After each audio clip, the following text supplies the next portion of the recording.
Salam sejahtera, terima kasih karena bersama dengan saya di Nazilin Unity Channel. Ini satu berita baik daripada Perdana Menteri Anwar Ibrahim. Berita baik untuk pesawah padi, Perdana Menteri peruntuk 15 juta ringgit untuk persiapan puasa dan raya. Wah, baru-baru ini juga telah diumumkan 30 juta untuk pesawah. Kali ini 15 juta untuk persiapan puasa dan raya. Izinkan saya sebelum saya teruskan ulasan kali ini, saya nak kongsi dengan Anda satu produk minyak wangi yang terbaik. Anda tekan dalam ruangan komen di bawah, ada produknya, murah dan menurut daripada komen netizen, ianya boleh menjadi minyak wangi yang wanita suka. Siapa tidak suka minyak wangi-wangi yang boleh menarik perhatian wanita, khususnya istri Anda yang tersayang lah kan. Kalau bau badan macam mana juga. Okeylah, tak cerita banyak sana. Tolonglah kamu tekan dalam ruangan komen itu. Kalau kamu berminat, beli cepat sebab sekarang ini harganya menjunam-junam memberikan Anda kepuasan. Hari ini sekali lagi Anwar Ibrahim mengumumkan berita baik untuk para pesawah dengan Perdana Menteri peruntuk 15 juta ringgit bagi persiapan puasa dan raya. Perdana Menteri Datuk Seri Anwar Ibrahim mengumumkan berita gembira buat seluruh pesawah seluruh negara di mana sebanyak 15 juta ringgit akan diperuntukkan buat mereka sebagai persediaan menghadapi Ramadan dan juga Aidilfitri. Beliau berkata bantuan itu adalah sebahagian daripada peruntukan berjumlah 30 juta ringgit yang diberikan Tan Sri Said Mokhtar Al-Bukhari kepada pesawah miskin. Menurutnya, bantuan persediaan Ramadan itu akan disalurkan sebelum puasa bermula.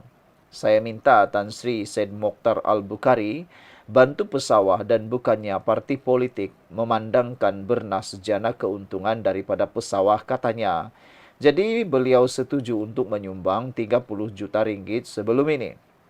Daripada peruntukan itu, kita akan salurkan persediaan awal Ramadan dan Syawal kepada pesawah sebanyak 15 juta ringgit dengan segera. Kita harap ia dapat dilaksanakan sebelum permulaan Ramadan, katanya.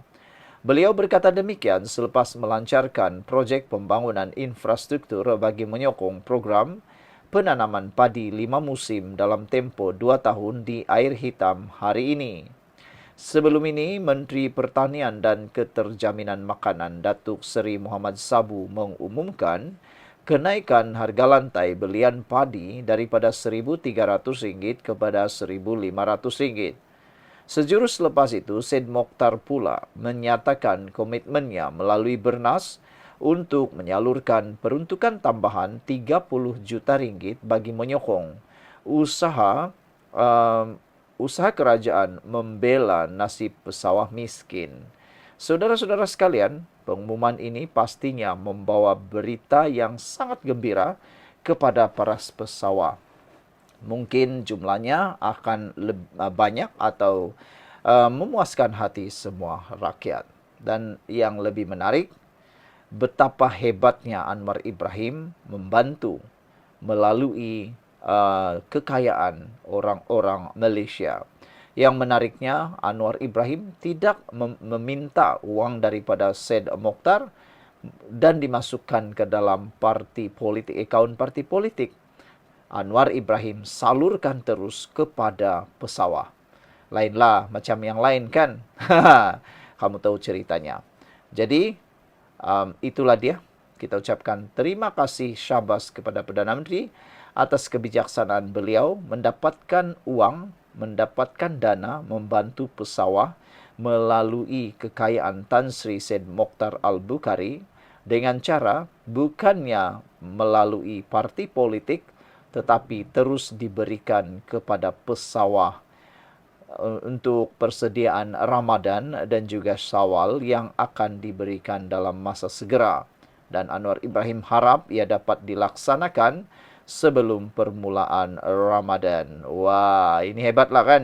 Semoga dengan ini semua umat Islam yang akan berpuasa tidak lama lagi dan akan menyambut Aidilfitri selepas itu dapat diringankan beban untuk persediaan Ramadan dan juga Syawal. Sekian dulu untuk kali ini. Jangan lupa tinggalkan komen Anda, tekan butang subscribe. Bye-bye. Salam sejahtera, terima kasih karena bersama dengan saya di Nazilin Unity Channel. Yang ini pasti menarik perhatian Anda. Ini pesan Anwar Ibrahim kepada semua orang yang suka makan rasuah. Ini pesan Anwar Ibrahim kepada seluruh rakyat Malaysia berkait dengan rasuah. Sebelum saya sampaikan pesannya, ingat, makan rasuah itu dosa. Makan rasuah itu sama dosanya dengan membunuh. Jangan pula Anda anggap rasuah itu baik saja. Dan ada pula cara nak bersihkan rasuah. Tiada, sama sajalah. Rasuah memfitnah sama saja dosanya. Sama juga dengan membohong dan menipu. Sama sajalah melakukan dosa. Saudara-saudara sekalian, sebelum saya teruskan ulasan kali ini, mohon maaf saya nak kongsikan dengan Anda satu produk yang bagus dalam ruangan komen. Sekejap saja, Anda yang ada masalah gout, masalah sakit gout, sakit sendi, Anda klik dalam bahagian komen itu.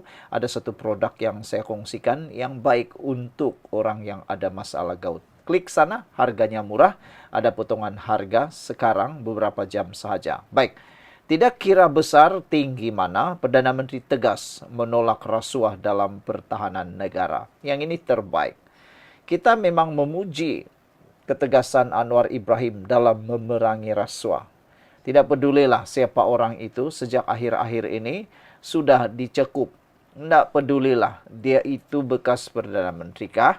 Dia itu bekas legenda Malaysia kah? Dia itu orang yang besar kah? Atau dia ada kekayaan yang luar biasa kah? Keluarganya kaya, maha tahap kayangan kekayaannya kah? Semua kena hembat. Anwar Ibrahim tak pedulilah. Yang menariknya, saya rasa SPRM sekarang ini kenapa hebat? Kerana tidak ada kekangan daripada mana-mana pihak. SPRM dan pihak penguat kuasa, PDRM, SPRM, LHDN, Immigration, banyak lagi, sekarang ini bergerak begitu mantap dan bebas. Kerana kepimpinan yang menyokong, memerangi rasuah dan penyalahgunaan kuasa, dan kepimpinan yang tidak campur tangan. Saya yakin kerana kepimpinan Anwar Ibrahim, SPRM sekarang bergerak begitu hebat dan laju. Belum ada mana-mana Perdana Menteri sebelum ini yang mana SPRM bergerak hebat melebihi kepimpinan Anwar Ibrahim. Ramai orang sekarang takut dengan SPRM. Kenapa? Sebab sudah bergerak dengan baik. Tak boleh dinafikan. Siapapun tak boleh menafikan sekarang SPRM bergerak di mana-mana. Banyak pendedahan demi pendedahan. Daripada bawah sampai ke atas. Daripada ikan-ikan bilis sampailah jerung ditangkap. Kalau dulu ikan bilis saja kita dengar, sekarang jerung-jerung sekali ditangkap SPRM. Anwar Ibrahim tegaskan tidak kira besar, tidak kira tinggi mana pangkat kamu. Beliau menegaskan tegas tolak rasuah dalam pertahanan negara. Perdana Menteri Datuk Seri Anwar Ibrahim berkata, beliau tidak akan sesekali membenarkan sebarang pihak dalam sektor pertahanan negara terlibat dalam amalan rasuah dan penyalahgunaan kuasa. Beliau berkata, perbuatan sedemikian bukan sahaja mengkhianati amanah yang diberikan, tetapi juga merosakkan keselamatan serta keamanan negara. Saya tidak kira besar mana, tinggi manapun kamu. Saya tidak akan izinkan kerana ini akan mengorbankan, mengkhianati dan merosakkan sistem pertahanan negara kita, kata Anwar. Saya tidak akan biarkan, sedaya upaya saya akan cuba membersihkan perbuatan rasuah, kata Anwar ketika berucap pada Majlis Perasmian Bulan Wakaf Kebangsaan. Perdana Menteri turut menekankan kepentingan sistem perolehan yang telus bagi membendung perkara terbabit daripada terus berlarutan. Anwar berkata semua perolehan dalam sektor pertahanan perlu dilakukan secara telus dan mengikut prosedur yang ditetapkan. Semua harus guna proses tender. Saya tidak peduli anda dari mana, besar mana, perlu ikut proses. Nak beli seumpamanya perkekasan digital, kecerdasan buatan AI yang baharu, pusat data ataupun senjata, meski ikut proses, kata Anwar. Tentukan keperluan negara. Jangan beli kapal namun berpuluh-puluh tahun tersadai, berbilion ringgit hilang. Ini kerja yang akan jahanamkan negara, padahal ini soal pertahanan negara, kata Anwar. Dalam pada itu, Perdana Menteri berkata, budaya mengaut kekayaan negara demi kepentingan pribadi perlu diperbetul. Bagaimana mungkin dalam sistem pengurusan negara dan tata kelola? Kita mohon orang yang gajinya Rp3.000 untuk derma Rp100. Padahal ada orang kaya mencuri ratusan juta ringgit, kita biarkan kerana pelbagai alasan politik, ekonomi, dan belas kasihan, katanya lagi. Sekian dulu untuk kali ini. Jangan lupa tinggalkan komen Anda. Bye-bye.